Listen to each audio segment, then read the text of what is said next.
सुरुवातीला गेले त्यावेळेला मृदंगावर थाप ऐकली आणि कोण आले मृदंग वाजवायला, बंद केलेले डोळे उघडले तर सोनबा ठाकूरच वाजवायला हजर होता।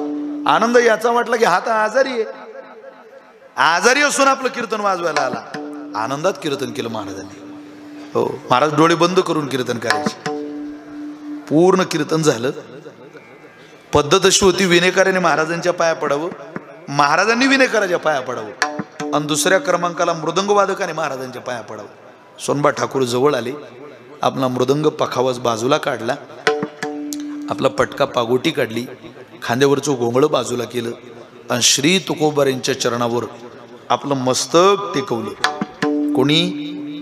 सोनबा ठाकूरांनी।